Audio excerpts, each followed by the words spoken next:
It has to happen eventually, right?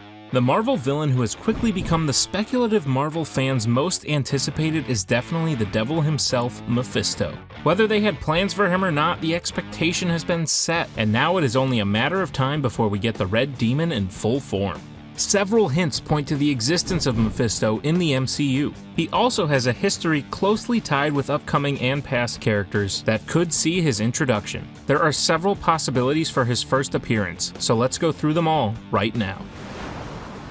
Believe it or not, Marvel's Devil has already appeared in live-action form, just not in the MCU.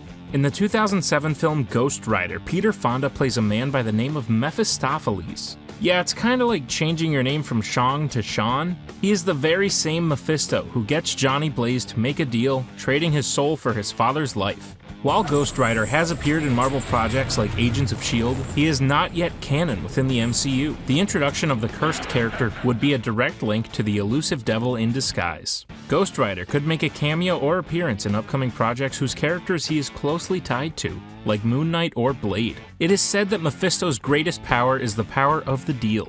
He may have used this on several other people, but his most notable is getting Johnny Blaze to submit to him as his feared Ghost Rider. Listen, I know.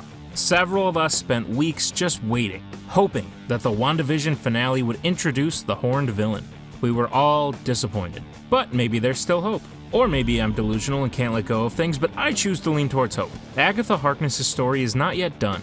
While last we saw her, Wanda imprisoned her in false dimension to live out her days trapped as a friendly neighbor. She is too great of a threat to remain that way. She may not have been working with Mephisto all along, but it is very possible that the emergence of the Scarlet Witch could bring forward the devil himself to challenge her. He may need some backup in an attempt to gather forces. I believe his first recruit would be the longtime Salem Witch, who long possessed the Darkhold, and already fought the Scarlet Witch.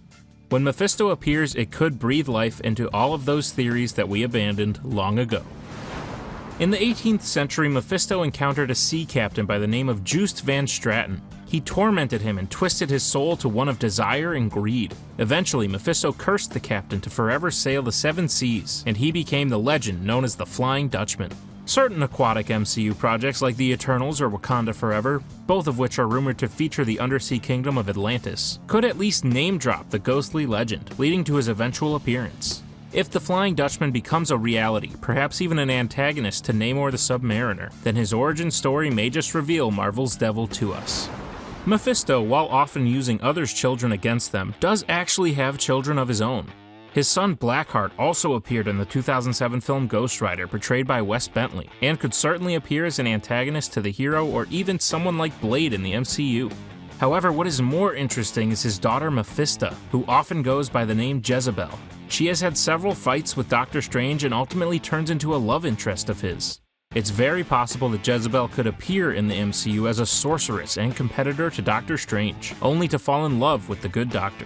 The two could even form a relationship, only for one day to reveal her true name and heritage, and that her father Mephisto does not approve of her relationship with a human sorcerer. This would leave Doctor Strange with a rather awkward meet-the-parents situation where he has to take on the devil. In the comics, Mephisto is a being who lives not in the regular flow of time, but in his own dimension. He has been around since 1 million BC, weaving his way as a legend in ancient history. Eventually, he retreated to his own dimension, mirroring that of the evil afterlife of many of Earth's religions.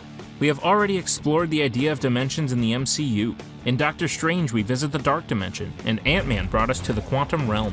Mephisto's dimension could be an unplanned stop for Doctor Strange, Wanda, and Loki in the Multiverse of Madness. He may have been trapped there by heroes of old long ago, and now in an effort to clean up the ever-expanding multiverse, directly attributed to the actions of Marvel's most famous magic users, they could accidentally let him free once again.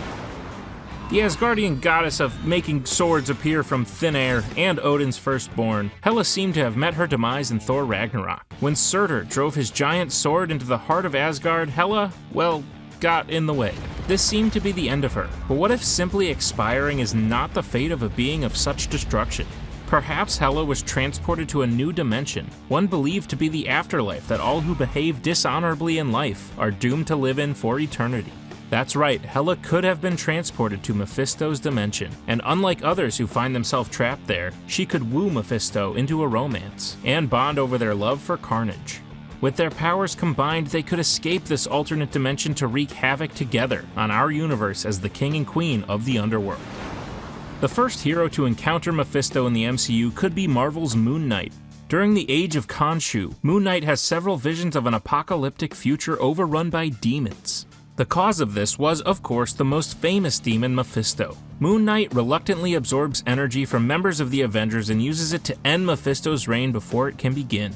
With Mark Spector getting his own Disney Plus series, it is certainly possible that Mephisto could make an appearance, though it would be a short-lived one. It is likely Mark would face off against a smaller level demon first, paving the way for the Demon King to be introduced later. The Skrulls aren't the only shapeshifters in the MCU planning to invade. The Secret Invasion series will likely see many of our favorite heroes replaced with the green shapeshifting aliens as they quietly invade Earth. All of this confusion would be the perfect opportunity for another character fond of disguising themselves to enter the MCU. That's right, the Rhino! No, I'm kidding, it's Mephisto. Imagine a post-credit scene where the main team believes they have sniffed out every last Skrull hiding within their ranks, only to find Nick Fury, Hawkeye, or Bruce even prove themselves to be not who they say they are. Then one last shock would see them transform not into a Skrull as everyone would be expecting, but the Red Devil himself, ready to begin his assault on a weakened and mistrusting world. Vampires in the Marvel Universe originated long ago, before the sinking of Atlantis. A cult of people known as the Darkholders, and their leader Varney, became the first and spread the vampire virus for centuries to come. This cult worshipped the Darkhold, an evil text that was last seen in the hands of the Scarlet Witch, and originally authored by the demon Chthon. With the announcement of Blade and possible inclusion in the MCU of characters like Morbius, it is likely we will see some explanation of the origin of vampires. Some retconning could make Marvel's devil Mephisto the author of this ancient text, or at least a close relative of Chthon, and by extension the creator of vampires. A Blade film could see the villain attempt to reawaken their creator, introducing Mephisto officially to the MCU. In Doctor Strange, Baron Mordo has a conversation with the Ancient One, where he tells her that she helped him to conquer his demons. Interesting word choice there. The Ancient One responds by saying that we never truly lose our demons, but instead we learn to live above them. Again, very symbolic word choice given the theoretical location of the devil on Earth. It is quite possible that all this time Baron Mordo could be a vessel for Mephisto. It would be a stretch to say that Mordo is Mephisto, but I could certainly believe that Mephisto has been using a being like Mordo as a connection to reality all this time. This is why Mordo diverted from his heroic path and so easily switched from, hey, let's save the world, to, I'm going to take your magic so you can't walk again. Deception is Mephisto's motivation, and deceiving Mordo to remove magical threats to him before his eventual arrival would make a lot of sense. Shang-Chi and the Legend of the Ten Rings expanded our MCU knowledge on dimensions. The village of Ta Lo exists separate from the normal universe. We also see that Ta Lo held a gate holding back much darker creatures likely from another alternate dimension. The soul-sucking creatures that Wenwu released could very well be creations of Mephisto. I mean, name another character that loves collecting souls as much as that guy. Another interesting point is just how Wenwu was tricked into reopening the sealed gate. He heard the voice of his late wife calling to him, begging for his help to set her free from behind the gate. This is a similar tactic that Mephisto has used quite often in the comics. He literally becomes the devil in disguise, luring characters to do things that would benefit him. While if all of this is true, his soul suckers may have been defeated, but the floodgates have literally been thrown wide open. Many times in Marvel Comics, Mephisto forgoes his Red Devil appearance and simply displays himself as a man in a suit. Using his greatest weapon, the power of the deal, he coerces people over and over again to trade their souls for ultimately meaningless things. He once used this trick on Norman Osborn. On the brink of bankruptcy, Mephisto was able to promise financial success to Norman in exchange for his son Harry's soul. Norman agreed on the condition that he would not remember their encounter. While this exchange seems a little outlandish for Mephisto's introduction, we could certainly see a man approach the MCU version of Norman, promising him a shady business deal that unknowingly causes horrible things to happen to him. This man could later be revealed to have been one of the many forms of Mephisto. The devil loves to collect souls. No soul in Marvel Comics has been more precious to him than Norrin Radd, aka the Silver Surfer. This introduction of Mephisto would not happen for several years to come, but seeing that the Fantastic Four are being introduced, their longtime enemy turned ally, the Silver Surfer, could be right behind them. Once the Avengers and the Fantastic Four turn the Silver Surfer to the side of good and defeat Galactus together, the Surfer's longtime enemy could appear. Norrin spent much of his life as the slave to the Devourer of Worlds. After he is freed, a great character arc would be to have him resist falling into that trap again when the ultimate breaker of wills and collector of souls seeks him out as a servant all over again. Marvel's What If has shown us what happens when Doctor Strange loses his heart instead of his hands. With the loss of Christine Palmer, Stephen Strange uses the Time Stone to attempt to reverse the fatal incident. It is revealed that the loss of Christine cannot be undone, as it is an absolute point in time. Strange then works to gather enough power to reverse this, ultimately leading to the collapse of his world, leaving nothing but himself floating on a rock in the void of space-time. When gaining his power, Strange spends centuries absorbing the power from multidimensional beings, growing stronger with each one. At points, Strange absorbs several demon-looking beings, even transforming himself to a more devilish appearance. Any one of those demons could have been Mephisto, now using this evil version of Strange to exact his will, eventually leaving his doomed universe for ours. The Eternals have showcased some impressively ancient beings in the Celestials. These all-powerful gods appear to be very okay with destruction and chaos on the planet Earth, instructing the Eternals not to interfere unless the conflict involves the Deviants. Mephisto has a long comic history of working with and for cosmic beings such as Mistress Death, the Beyonder, and Galactus. As Mephisto's origins date back to the beginning of time, he may consider the Celestials old friends. Something is causing the Eternals to interfere for the very first time in human history, and it could just be that their celestial overlords are being controlled by, or have teamed up with, the literal devil, driving the world they have observed for so long into an unbridled chaos.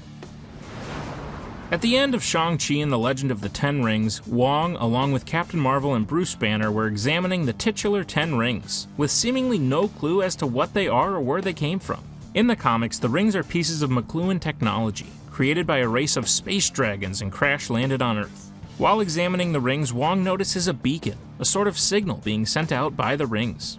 It's true, the rings could be calling to their creators, and more specifically the longtime villain Fin Fang Foom. But what if they weren't? The rings in the film were changed drastically from how they appear in the comics, so what if Marvel decided to change their origin as well? Instead of calling into space, the rings could be calling across dimensions. Either they could be calling for a challenger in the devil, or a twist could make Mephisto their creator. Look, until we see him, I will not let this go. Maybe, just maybe, Mephisto was in Wandavision the whole time. However, while many believed he was the driving force behind Agatha Harkness, what if he was actually driving the series the whole time? Yes, Wanda was stricken with grief, and if this theory is wrong, it leaves her character in a very complex place. That being said, Agatha may not have been the only mystical being drawn to the power displayed by the fabled Scarlet Witch.